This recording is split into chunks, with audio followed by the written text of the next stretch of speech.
बिस्मिल्लाहिर्रहमानिर्रहीम। इक़रा बिस्मि रब्बिकल्लज़ी खलक़।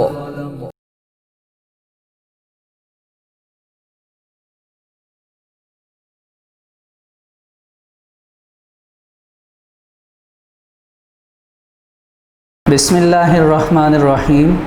मौअज़्ज़िज़ वालिदैन और अज़ीज़ तलबा, अस्सलामु अलैकुम। बेटा, प्रीवियस लेक्चर में अगर आपको याद होगा तो हमने इक्विलिब्रियम कांस्टेंट के बारे में डिस्कशन की थी और उसके बाद हमने प्रॉपर जो अपना लेक्चर था वो इन्वेस्ट किया था न्यूमेरिकल्स पे।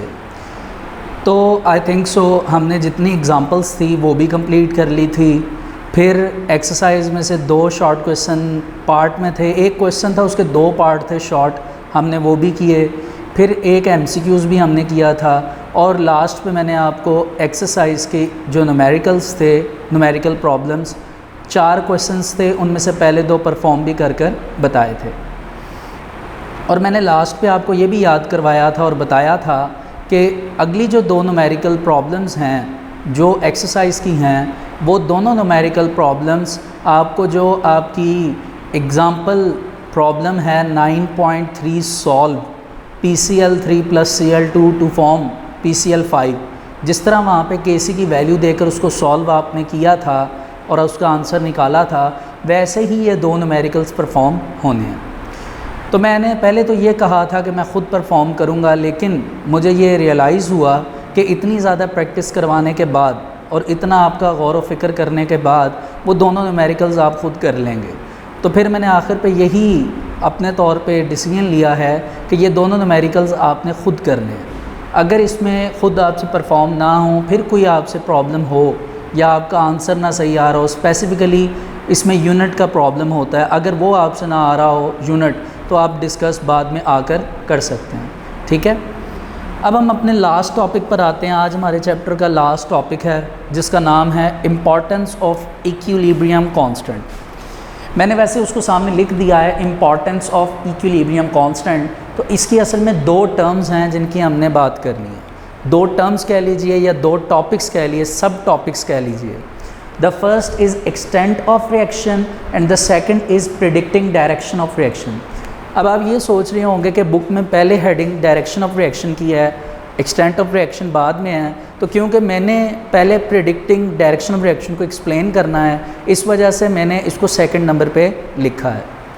और उसके साथ साथ मैं आपको ये बताता चलूँ कि प्रिडिक्टिंग डायरेक्शन ऑफ रिएक्शन में जो असल बात है जो हमने करनी है वो वही बात है जो कई बार हम पीछे कर आ चुके हैं।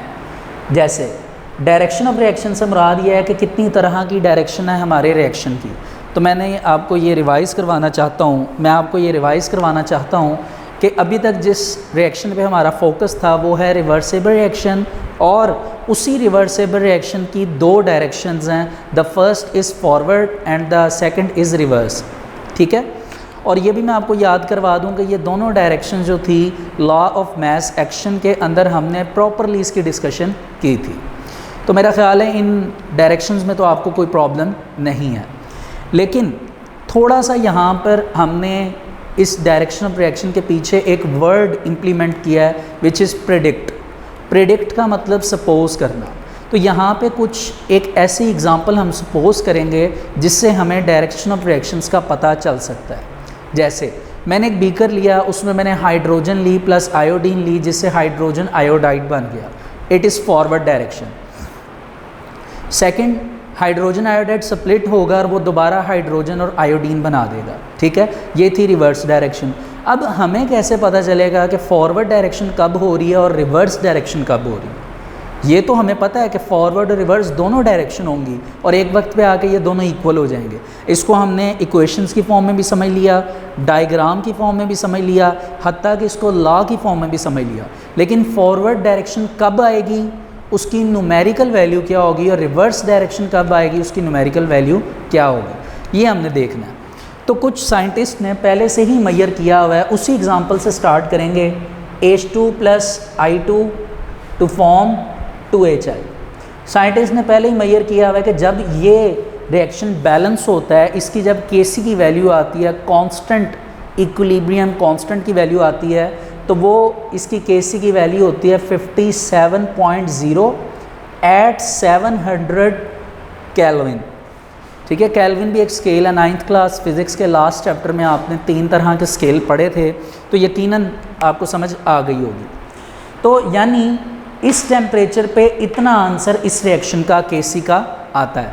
अब हम क्या करेंगे, अभी तक पीछे न्यूमेरिकल्स में हमने क्या किया था, हम पहले इक्वेशन लिखते थे, Kc की फॉर्म बनाते थे और उसके अंदर वैल्यूज़ डालते थे। इस टॉपिक में अब हम ये करेंगे कि इस पूरे रिएक्शन को जो हमने वैल्यूज़ देनी है, उन वैल्यूज़ के लिए हम एक नया एक्सप्रेशन बनाएंगे। जैसे मैं कहता हूँ मिसाल के तौर पे हाइड्रोजन को कुछ देर के लिए मैं इसको फॉर्म बना लेता हूँ H2 और इसको एक वैल्यू प्रोवाइड कर देता हूँ। मिसाल के तौर पे आप बुक में जो वैल्यू है मैं वही प्रोवाइड करूँगा ताकि आंसर जो है वो सही आए। तो 0.10 यूनिट में नहीं लिख रहा, वो डेसीमीटर पर क्यूब है, वो आपको पहले से ही पता है। तो H2 की वैल्यू आ जाएगी 0.10। इसी तरह मैं I2 की वैल्यू लेता हूँ 0.20, ठीक है, और I2 को लिखना भी है I2, इसकी वैल्यू क्या आ जाएगी 0.20। और इसी तरह आप HI की वैल्यू लिखेंगे, HI की वैल्यू क्या होगी 0.40, ठीक है, यूनिट सबका मोल DM पर क्यूब। बेटा अब ये देखें आप कि ये जो वैल्यूज़ आपने दी हैं ये सैम्पल्स हैं, आपने अपने तौर पे सपोज करके दी हैं, तो ये कुछ टाइम के लिए दी हैं, तो हम इसकी ब्रैकेट के नीचे T लगा देंगे, स्मॉल t। ये स्मॉल t रिप्रेजेंट करेगा टाइम, कि कुछ टाइम के लिए हमने ये वैल्यूज़ दी हैं। अब जब आप इन वैल्यूज़ को रखते हैं, इसका आप Kc बनाते हैं, इन वैल्यूज़ को जब आप रखेंगे, वैल्यूज़ को रख के जब आप आंसर निकालेंगे, तो अब क्योंकि पहले से हम Kc का आंसर तो दे चुके हैं उस रिएक्शन का, तो अब जो आंसर निकलेगा वो असल में Kc का नहीं होगा, हमें यहाँ पे एक कोशेंट कांस्टेंट, ये एक नया कांस्टेंट है जो हम यहाँ पे मुतारिफ़ करवाएंगे जैसे हमने Kc करवाया था। ठीक है, ये वैल्यूज़ के लिए एक नया कांस्टेंट हमने अपनी तरफ से प्रेडिक्ट किया है, which is called QC। C stand for constant, Q means quotient. ठीक है, कोशेंट कांस्टेंट में लिखेंगे तरीका वही है कि HI का हम क्या ले लेंगे, स्क्वायर ले लेंगे, नीचे क्या लिखेंगे H2 और उसके साथ क्या लिखेंगे I2। ठीक है, इसके अंदर आप क्या करेंगे, वैल्यूज़ को इम्प्लीमेंट करेंगे, वैल्यूज़ डाल देंगे और वैल्यूज़ डाल के आपका QC का आंसर आ जाएगा। तो बेटा QC का आंसर आएगा आपका 8.0। ठीक है, अब आप एक बात ये भी बताता चलूँ, इसके साथ यूनिट नहीं, 9 यूनिट वो आपको पता है हमने कैसे निकाले हैं, शुरू से निकालते आ रहे हैं। अब आपको क्या समझ आता है, आपको ये समझ आता है अभी जो बात समझने वाली है कि वो ये है कि इस टाइम Kc जो है वो बड़ा है, Kc का आंसर बड़ा है किससे, QC से। Kc का आंसर बड़ा है QC से, यानी equilibrium constant is capital, is greater then quotient constant, जिसको हमने प्रिडिक्ट किया। इसका मतलब क्या हुआ, इसका मतलब ये हुआ कि जब आपका कोशेंट तैयार हो रहा था तब जितने भी रिएक्टेंट थे वो रिएक्ट करके प्रोडक्ट बना रहे थे, लेकिन आंसर में जो आंसर आया प्रोडक्ट का वो था 8.0, यानी इसमें प्रोडक्ट क्या हैं, कम। अगर प्रोडक्ट कम है तो इसका मतलब रिएक्टेंट रिएक्ट मज़ीद करेंगे और क्या बनाएंगे, प्रोडक्ट। अगर रिएक्टेंट मज़ीद रिएक्ट करके प्रोडक्ट बनाएंगे तो इट मीन्स डैट ये कौन सी डायरेक्शन है, फॉरवर्ड। कौन सी डायरेक्शन है, फॉरवर्ड। इट मीन्स डैट कि अगर Kc बड़ा होगा QC से, Kc बड़ा होगा QC से, तो यहाँ पे हम इम्प्लीमेंट करेंगे, इधर हम ये बात सपोज करेंगे कि अगर Kc बड़ा है QC से तो लेफ़्ट टू राइट डायरेक्शन होगी किसकी, आपके रिएक्शन की। और वो जो लेफ़्ट टू राइट डायरेक्शन आपके रिएक्शन की होगी, it is called forward direction. ठीक है, ये आपका नेक्स्ट पेज है, उसके टॉप पे ये आपको 3 कंडीशंस इधर बनी बनाई मिलेंगी। First is Kc is greater then QC, ये तो आपको समझ आ गई। फिर दूसरी यही होगी, साइन चेंज हो जाएगा, QC is greater than Kc, और तीसरी फिर आ जाएगी Kc is equal to QC। ठीक है, अगर आपको पहली कंडीशन समझ आ गई है तो सेकंड आपको अल्टीमेटम समझ आ जाएगी। अगर KC बड़ा है QC से, डायरेक्शन फॉरवर्ड है, तो अल्टीमेटम सी बात है, अगर QC बड़ा होगा KC से तो डायरेक्शन रिवर्स हो जाएगी, और एक वक्त आएगा कि KC और QC की वैल्यू एक दूसरे के क्या हो जाएंगी, इक्वल। ठीक है बेटा, तो ये आपका पहला टॉपिक था डायरेक्शन ऑफ रिएक्शन का, जो मैंने एक्सप्लेन किया है। अब हम इसकी रीडिंग देख लेते हैं। आपने ये लॉन्ग क्वेश्चन बी है, अगर आएगा, नहीं तो इसमें से एक्सरसाइज का क्वेश्चन नंबर 10 शॉर्ट कंप्लीट होगा। क्या शॉर्ट क्वेश्चन है मैं अभी बताता हूँ, इसको ज़रा रीड करते हैं। Predicting direction of reaction, direction of a reaction at a particular movement एक स्पेसिफिक लेवल पे कैन बी प्रिडिक्टेड, हम इसको प्रिडिक्ट करते हैं, सपोज करते हैं। कैसे? Bye inserting the concentration of reactant and product, उनमें रिएक्टेंट और प्रोडक्ट की वैल्यूज़ को डाल के, जैसे हमने अभी डाली है। ठीक है, at a particular movement in a equilibrium constant, और वो भी कब डालेंगे, जब उसका इक्विलिब्रियम कांस्टेंट बना होगा। तो हमने यही किया ना, KC का इक्विलिब्रियम कांस्टेंट बना हुआ था, हमने उसमें अपने से वैल्यूज़ क्या की, इंसर्ट की, और इंसर्ट करके एक नया कोशेंट कांस्टेंट क्रिएट कर लिया। बेटा यहाँ तक आपका ये शॉर्ट क्वेश्चन है, एक्सरसाइज का शॉर्ट क्वेश्चन नंबर 10। ये लिखने के बाद नीचे जो उसका इक्वेशन बनी है H2 + I2 to form 2HI at 700 degree Celsius, the answer of KC is 57.0, ये आप इसी तरह लिख देंगे। लॉन्ग में भी इसी तरह करेंगे, पहले आप ये डेफिनेशन लिखेंगे, फिर ये रिएक्शन लिखेंगे, और आगे अब आपने इसको गौर से सुनना है। कहता है we withdraw the sample from the reaction mixture and determine the concentration of H2I2HI। Suppose करिए वैल्यूज़ उसने दे दी हैं, गिवन है, तो सब्सक्रिप्ट T जो स्मॉल t है, ये कंसंट्रेशन सिंबल का मतलब है कि concentration are measured at some time, कुछ वक्त के लिए हमने ये ली हैं, उस वक्त को T कहेंगे, लेकिन ज़रूरी नहीं है कि हमेशा ही रहेंगी। जब ये वैल्यूज़ हम निकाल लेंगे तो वो T की कोई अहमियत नहीं रहेगी। तो उसने आगे लिखा हुआ है not necessarily at equilibrium, when we put this concentration into equilibrium constant we obtain a value called reaction quotient, उसको हम क्या नाम देंगे, रिएक्शन कोशेंट। तो बेटा रिएक्शन कोशेंट उसने आपको निकाल के दिया, आंसर आया 8.0। तो आपने कहा as the numerical value QC is smaller than, is lesser than KC, the reaction is not an equilibrium, यानी QC का आंसर छोटा है, KC का बड़ा है, तो जाहिर सी बात है ये इक्वल नहीं है।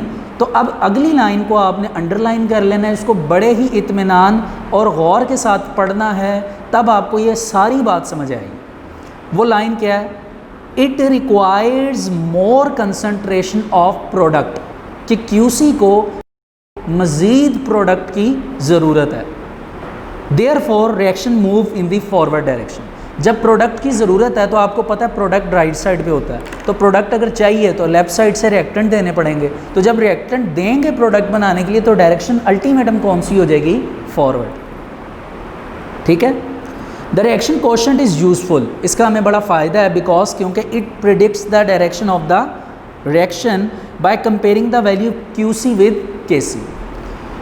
यहाँ तक आपका ये लॉन्ग क्वेश्चन जो है एक हिसाब से 80% हो जाता है। इसके बाद आपने अगले पेज पे आ जाना, टॉप पे आपको 3 डायग्राम्स बनी नज़र आएंगी। कुछ जो बुक्स हैं उनके ऊपर लाइंस भी प्रॉपर लिखी होंगी सॉल्व, लेकिन कुछ बुक्स पे लाइंस नहीं लिखी हुई। जिस तरह मैं आपको अपनी बुक दिखा देता हूँ, इसको आप ज़रा गौर से देखिए, तो इस बुक पे कोई भी जो थ्योरी की लाइन है वो थ्योरी की लाइन आपको नहीं नज़र आ रही।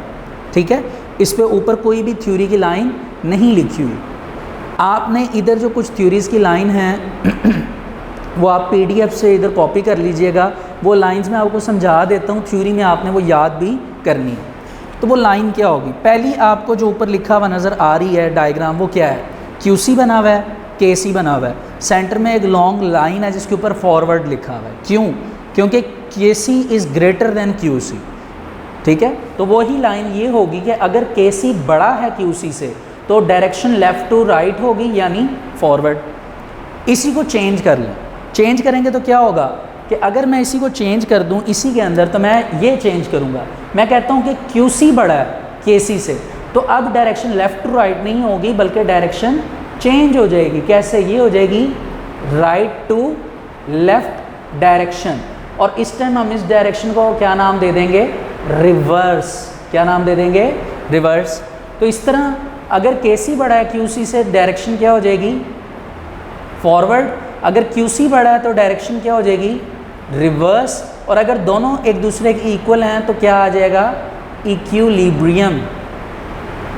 क्या आ जाएगा, इक्विलिब्रियम। बेटा ये यहाँ तक आपका टॉपिक है। इसमें आपने याद रखना है आपके 2 शॉर्ट क्वेश्चन हैं। लॉन्ग तो आपको समझ आ गया है, शॉर्ट इसमें 2 हैं। एक है जो एक्सरसाइज का क्वेश्चन है, एक्सरसाइज का क्वेश्चन नंबर 10 है, मैं पढ़ देता हूँ। How direction of reaction can be predicted, वो मैंने आपको मार्क करवा दिया। दूसरा क्वेश्चन पेज नंबर 13 पर है। इसमें से कोई भी क्वेश्चन आ सकता है, वो पूछ सकता है if QC is greater than KC then what will be happen. इसी तरह ये तीनों पूछ सकता है, आपने इसको अच्छी तरह याद करना है। अगर तो आपको यहाँ तक ये सारी बात समझ आ गई है तो अगला जो हमारा टॉपिक है एक्सटेंट ऑफ रिएक्शन, वो बहुत इजी है। ठीक है, ये सामने आ जाइए, मैं अब इसको इरेज कर रहा हूँ। अगला जो हमारा टॉपिक है वो एक्सटेंट ऑफ रिएक्शन है।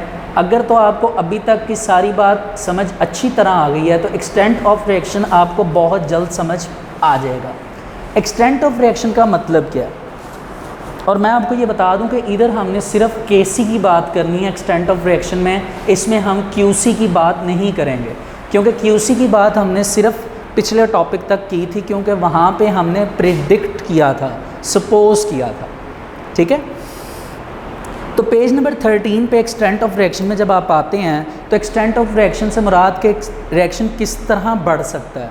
तो KC के साथ 3 ही काम हो सकते हैं, या तो KC की वैल्यू बड़ी हो सकती है, या KC की वैल्यू छोटी हो सकती है, या फिर ना तो KC की बड़ी वैल्यू होगी ना ही छोटी होगी, बल्कि कंपैरेबल अमाउंट में आ जाएगी। तो इसमें हम पहले स्टार्ट करते हैं लार्ज वैल्यू ऑफ KC। देखें, अगर लार्ज वैल्यू ऑफ KC है, इट मीन्स दैट इसमें जितने भी रिएक्टेंट्स हैं उन तमाम ने रिएक्टेंट्स ने एक दूसरे के साथ रिएक्ट किया और रिएक्ट करके क्या बना दी, प्रोडक्ट्स। लार्ज वैल्यू लानी है ना, तो लार्ज वैल्यू के लिए ज़रूरी है जितने रिएक्टेंट होंगे वो सारे प्रोडक्ट बनेंगे। जितने रिएक्टेंट हैं अगर वो सारे प्रोडक्ट बन जाते हैं तो अल्टीमेटम सी बात है कि अब रिएक्टेंट और प्रोडक्ट की कंसंट्रेशन या रिक्वायरमेंट या उनकी अमाउंट वो क्या हो जाएगी, नेग्लिजिबल। मतलब बचेगी ही नहीं, सारे कन्वर्ट हो चुके होंगे। और जब वो नेग्लिजिबल हो जाएंगे तो जाहिर सी बात है, जब सारे रिएक्टेंट रिएक्टर के प्रोडक्ट बना रहे हैं तो इस तरह का रिएक्शन एक हिसाब से किस स्टेट पे जाने की कोशिश करेगा, अपनी कंप्लीटिशन की स्टेट पर। यानी ये reversible reaction large value of KC में इरिवर्सेबल रिएक्शन बन सकता है, यानी ये अपनी कंप्लीटिशन स्टेज पर जाने की कोशिश करेगा। इसकी एग्जांपल जो बुक में लिखी हुई है मैं वही लिखता हूँ कि आपके पास कार्बन मोनोऑक्साइड एक गैस है, ठीक है, उसके अंदर आपने ऐड किया कार्बन मोनोऑक्साइड में ऑक्सीजन, कार्बन मोनोऑक्साइड, ठीक है, और इससे बनना है कार्बन डाइऑक्साइड। तो कार्बन डाइऑक्साइड का फार्मूला CO2 होता है। अब 2 ऑक्सीजन है, ये तो हो गए, कार्बन 1 है, इसके पीछे 2 लगाएंगे, ऑक्सीजन 4 हो जाएंगे, इसके पीछे 2 लगाएंगे, ये बैलेंस हो जाएगा। लेकिन इस तरह बैलेंस नहीं होगा क्योंकि कार्बन 2 है। इट मीन्स दैट हमें इसके पीछे 2 लगाना पड़ेगा, इसके पीछे हम 2 नहीं लगाएंगे। तो कार्बन 2, ऑक्सीजन 2 और 2 4, तो ऑक्सीजन 4। ठीक है, जब हम ये रिएक्शन परफॉर्म करते हैं तो बुक पे लिखा हुआ है, बुक पे देखिए KC का आंसर क्या आ रहा है। यहाँ पे KC का आंसर आ रहा है 2.2 × 10 की पावर 22। अब ये 10 की पावर 22 पॉजिटिव में, मीन्स कि इसके आगे 22 ज़ीरो, कितने, 22। तो ये बहुत बड़ी वैल्यू बन जाएगी जिसको हम यहाँ पे नहीं लिख सकते। आपको ये बात समझ आ रही है? तो ये बहुत बड़ी वैल्यू KC की बन जाएगी। It is called large value of KC। पहले से रीड कर लेते हैं। Numerical value of equilibrium constant predict the extent of reaction. It indicates to which extent reactant are convert into product, यानी हमें बताता है कि रिएक्टेंट कितने प्रोडक्ट में कन्वर्ट हो रहे हैं। In general there are 3 possibilities. पहली, लार्ज वैल्यू ऑफ KC। कहते the large value of KC indicate that at equilibrium position the reaction mixture constant of almost all product and reactants are negligible। सारे convert हो जाएंगे तो negligible, concentration बचेगी नहीं। The reaction has almost gone to completion. Almost gone to completion का मतलब ये है, अभी तो मैंने इधर इरिवर्सिबल एरो लगा दिया, क्यों? क्योंकि उसने कह रहा है गॉन टू कंप्लीटिशन, कि वो अपनी कंप्लीटिशन स्टेज पर चले जाएंगे। तो मैंने ये बताने की कोशिश किया कि इस रिएक्शन में मेरे हिसाब से ये कंप्लीट हो चुका है, मेरे हिसाब से ये इरिवर्स में कन्वर्ट हो चुका है। लेकिन क्योंकि बुक की थ्योरी कहती है कि आपने रिवर्स ही लगाना है, क्योंकि गोन टू कंप्लीटेशन लिखा है कि अभी जाएगा, इसलिए फ्यूचर टेंस है, तो इसलिए अभी मैं ये एरो चेंज कर देता हूँ। तो आपने यही एरो लगाना है, बुक के सिलेबस को फॉलो करना है, लेकिन अपने कॉन्सेप्ट्स को आपने ब्रिलियंट करना है, ठीक है। एग्जाम्पल मैंने आपको बता दिया। इसी तरह स्मॉल वैल्यू ऑफ केसी है। अब स्मॉल वैल्यू ऑफ केसी से मुराद है केसी बहुत छोटा है, इतना छोटा है कि सारे रिएक्टेंट्स जो हैं वो प्रोडक्ट में कन्वर्ट नहीं हुए, इसका मतलब कि कंसंट्रेशन बाकी रह जाएगी, ठीक है। तो when the KC value of reaction is small, it indicates the equilibrium constant has established with a small conversion of reactants to product. मतलब at equilibrium state almost all reactants are present but amount of product is negligible. Reactant तो सारे पड़े हैं, अब जब वो सारे convert होंगे तभी तो केसी बनेगा, लेकिन अगर वो सारे अभी कन्वर्ट नहीं हुए, रिएक्टेंट्स मौजूद हैं, प्रोडक्ट की कंसंट्रेशन कम है, तो अल्टीमेटम सी बात है केसी की वैल्यू क्या हो जाएगी, कम। इसकी जो एग्जांपल है, एग्जांपल पे फोकस करना आपने, अमोनिया की है, ठीक है। ये मैं इसकी क्या लिख रहा हूँ, एग्जांपल। अमोनिया का फॉर्मूला होता है NH3। ये जब स्प्लिट होगा NH3 तो ये नाइट्रोजन गैस बनाती है और हाइड्रोजन गैस। अब इसको बैलेंस करने के लिए ये 3 है, इसके पीछे 2 लगाएंगे, हाइड्रोजन 6 हो जाएंगे, इसके पीछे 3 लगाएंगे तो ये भी 6। ये आपके पास अमोनिया गैस का क्या बन जाएगा, फॉर्मूला। अब इसका केसी का आंसर देखिए, केसी का आंसर है 3.0 × 10⁻⁻⁹। -9 का मतलब क्या है कि ये 3 के पीछे, पॉइंट के पीछे 9 0 पीछे लगेंगे, वैल्यू बहुत ज़्यादा क्या हो जाएगी, स्मॉल हो जाएगी, बहुत ज़्यादा क्या हो जाएगी, स्मॉल, ठीक है। लास्ट आपके पास आ जाता है KC is neither small not large, कि ना तो केसी की वैल्यू बड़ी है और ना ही कम है। यानी अगर इधर 10⁻22 आई है, इधर माइनस में आई है, इधर प्लस में आई है, इट मीन्स डैट कि इसके केसी की जो भी हम एग्जांपल लिखेंगे उसमें ना तो वैल्यू प्लस में आएगी ना ही माइनस में आएगी, यानी 10 की पावर बनेगी ही नहीं। कहते हैं such reactions have comparable amount of reactant and product. Comparable amount से मुराद के जितने रिएक्टेंट्स होंगे उतने ही क्या बन रहे होंगे, प्रोडक्ट, और जितने प्रोडक्ट टूट रहे होंगे, स्प्लिट हो रहे होंगे, उतने ही दोबारा क्या बन रहे होंगे, रिएक्टेंट्स। एग्जाम्पल है नाइट्रोजन टेट्राऑक्साइड, ठीक है, N2O4। ये जब स्प्लिट होता है तो वो कहता है कि नाइट्रोजन डाइऑक्साइड बनता है, NO2। इसका अगर आप केसी का आंसर देखें तो आपको लिखा हुआ नज़र आएगा 0.211। इस आंसर को ज़रा गौर से देखें, इसके साथ कोई भी चीज़ अवेलेबल नहीं है, ना तो इस आंसर के साथ 10 की पावर प्लस में और ना ही माइनस में। इसका मतलब ना तो केसी की वैल्यू बहुत बड़ी है, ना ही केसी की वैल्यू बहुत छोटी है, बल्कि ये कंपेरेबल अमाउंट है, यानी इसकी कंसंट्रेशन सेम है। जितने रिएक्टेंट्स हैं उतने ही क्या हैं, प्रोडक्ट। इसकी थ्योरी यहाँ पे ख़त्म नहीं होती, अगले पेज पे 2 लाइन्स और हैं, उन्हें भी ऐड करना है। It indicates that the rate of decomposition and combination. Decomposition का मतलब रिवर्स रिएक्शन, और कॉम्बिनेशन का मतलब रिएक्टेंट्स का रिएक्ट करके मतलब ऐड होना, of NO2 to form N2O4 और almost comparable to each other. यानी एक दूसरे के ऊपर ये क्या होंगे, कंपेरेबल होंगे, यानी इनकी कंसंट्रेशन क्या होगी, सेम होगी। तो बेटा ये आपका एक्सटेंट ऑफ रिएक्शन का टॉपिक था। ये इस चैप्टर का उसी तरह कहूँगा जिस तरह लॉ ऑफ मैथ सेक्शन बहुत इंपॉर्टेंट लॉन्ग क्वेश्चन है, एक्सटेंट ऑफ रिएक्शन भी बहुत इंपॉर्टेंट लॉन्ग क्वेश्चन है। ये जब भी आएगा इंशाल्लाह ये आपको लॉन्ग में आएगा, आपने इसको सही तरह प्रिपेयर कर लेना। इसके साथ मैं आपको ये बताता चलूँ कि एक्सरसाइज के MCQs हैं वो आपने अपने तौर पे रिज़ॉल्व कर लेने हैं। उसके बाद एक्सरसाइज के लॉन्ग क्वेश्चन अगर आप गौर से देखें, न्यूमेरिकल्स ये सारे कंप्लीट हो चुके हैं। शॉर्ट क्वेश्चन मैंने जितने करवा दिए हैं वो ही इंपॉर्टेंट थे। अगर बीच में 1-2 शॉर्ट क्वेश्चन इंटरनल हैं जो मिसिंग हैं, ये शायद मैंने ना बताए हों, आई थिंक सो 1 या 2 हैं, तो आपको नोट्स मिल जाएंगे। कॉन्सेप्ट कवर है आपका, उनमें से आपने उसे याद कर लेना। मैं फिर वही बात रिपीट करूँगा कि केमिस्ट्री का फर्स्ट चैप्टर आज आपका कंप्लीट हो गया है, 10th क्लास केमिस्ट्री। अगर इससे रेलिवेंट आपको कोई भी प्रॉब्लम है, कोई भी कॉन्सेप्ट समझ नहीं आया, या थ्योरी में कोई प्रॉब्लम है, आपको वर्डिंग समझ नहीं आ रही, वर्डिंग मुश्किल है, तो इससे रेलिवेंट अगर आपकी कोई भी प्रॉब्लम है तो मेरी आपसे रिक्वेस्ट है कि स्कूल की एडमिनिस्ट्रेशन से आप डिस्कस करें। Thank you so much.